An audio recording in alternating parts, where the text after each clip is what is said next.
All right, welcome inside the 2015 Jeep Grand Cherokee Summit 4x4 EcoDiesel alongside Scott Brown. I'm Dave Erickson here. We're downtown Portland, Oregon, and this is the third annual Drive Revolution, and I've never been behind the wheel of an EcoDiesel in the Jeep, so I'm going to interview you like crazy. Cool. I know you have all the answers. You're like Alex Trebek. I'll make up a few, but yes, okay. I have all of the answers. All right, I'll put her in drive, and then first question will be, what's the powertrain on this bad boy? So it's a 3-liter V6 VM Motori Italian diesel engine through our partner Fiat.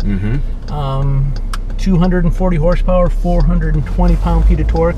We like to say that it has the torque, the power of a V8, but the fuel efficiency of a 4-cylinder. You know, on this vehicle, you're in the 4x4 trail-rated version that you're in here. You're 28 miles per gallon on the highway. 4x2, you're looking at 30 miles per gallon on the highway. Over a 700-mile range in the 4x2 wow. mode. So yeah, phenomenal from a fuel efficiency standpoint. You know, it's phenomenal. Sure. I think and we're not going to experience it today because we're urban city driving, but where it really surprises, and kind of what my spiel is today, is that we're with a bunch of vehicles that are one-trick ponies. You know, we're primarily, what you've been driving today are primarily city urban cars, and that's great for people that live in the city and don't need a car to do a lot of things, a lot of different things. Their primary focus is let's get good fuel efficiency, whether it's a hybrid or whether it's electric. But going beyond that fuel efficiency, they don't do a lot. This vehicle is pretty amazing when you consider, yes, it'll get 700 miles and 28 miles per gallon on the highway, but it also trail rated. From an off-road standpoint, this thing is pretty mind-blowing what it's capable of doing. You throw into the safety. This has the forward collision monitoring and blind spot monitoring and rear cross path. It has a Wi-Fi hotspot. You know, it's got one of the best interfaces. You know, the Uconnect system is one of the most awarded user interfaces in a car. So a vehicle that has the technology, that has the fuel economy, that has the off-road capability, that can still haul a trailer that weighs 7,400 pounds. You know, a phenomenal interior. I hope you agree that, you know, we're pretty proud of this interior. You know, the monster sky slider roof. So anyway, it's a vehicle that we're really proud of. Jeep makes your job easy, doesn't it? Honestly, it makes it easy, fun.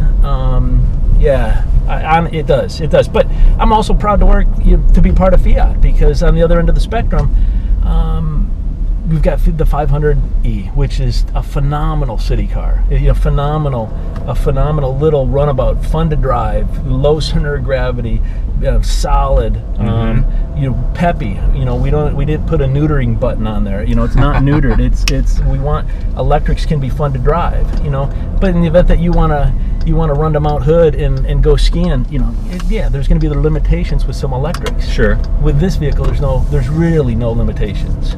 And for disclosure purposes, my family has a 2011 Jeep Grand Cherokee Overland 4x4, and we love it.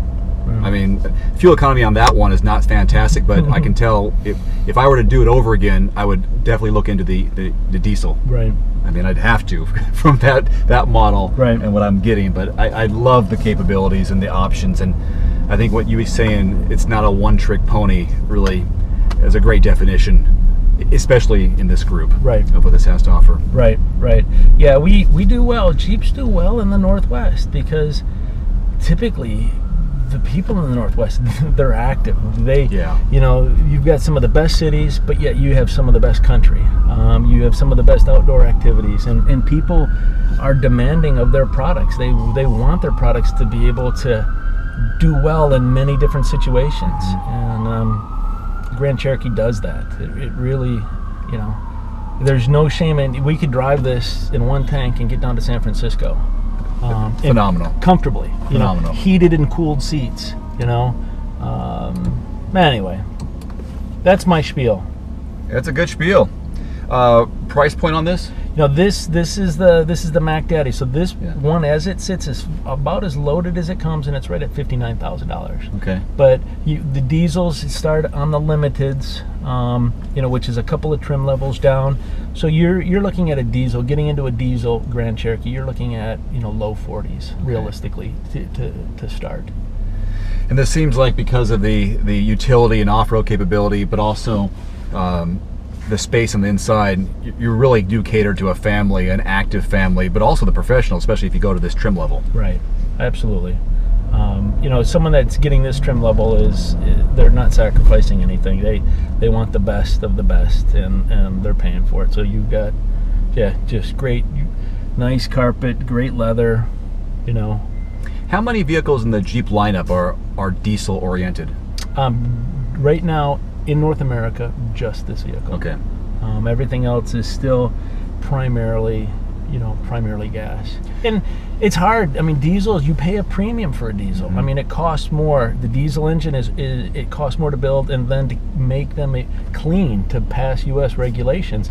Then it costs a little bit more to put the added particulate traps and things like that. So there is a premium, and so it's a little bit easier to absorb that premium in a more expensive vehicle. The Grand Cherokee being the top of the line of the Jeep family. Plus, when you start to go into some of the smaller vehicles, you know, the Cherokee, the Renegade, those are already getting, you know, 30 miles per gallon, you know, higher than that on the highway. So there's a little less of an incentive to put that diesel engine in there because those vehicles are already achieving excellent fuel economy. What's the takeaway for consumers or people who are watching this about the new relationship with Fiat? What does that mean to them? What does it mean to? I mean, what does it mean? They get a great diesel powertrain here in the Grand Cherokee. The Renegade was a product that was jointly developed with Fiat, so we get their small car know-how, and that really helps us because, you know, our strengths at Chrysler have always been trucks, SUVs, large cars. They bring a lot of small car knowledge, small engine knowledge. So the Fiats and the 1.4 liter turbo motors, which, you know, was not in our portfolio. So diesel technology, small car technology. You know, some of our most exciting products right now, the Fiat products, the Jeep Renegade, the diesel in this, the diesel that we put in the Grand Cherokee 1500. So, you know, it's a partnership that from top to bottom, you know, we're both Fiat on their side of the house, and then Chrysler here in North America. You know, and Fiat, from people that may not know, Fiat is a huge corporation that includes Maserati, Alfa Romeo, you know, the controlling interest in Ferrari. So it's a big company. Case New Holland, you know, they make farm equipment and industrial equipment. So a huge industrial corporation that we can leverage all of that know-how and all of that technology and utilize it. Well, as I tell everybody, you definitely have to test drive these to really know what it's like. I mean, we can talk story all we want, but to get behind the wheel, and, you know, I have some experience behind this wheel anyway, but even today, just even a little bit, I know what's under the hood. Right. It's exciting. Right. So, Scott, thanks very much. Dave, thank you. Good to see you.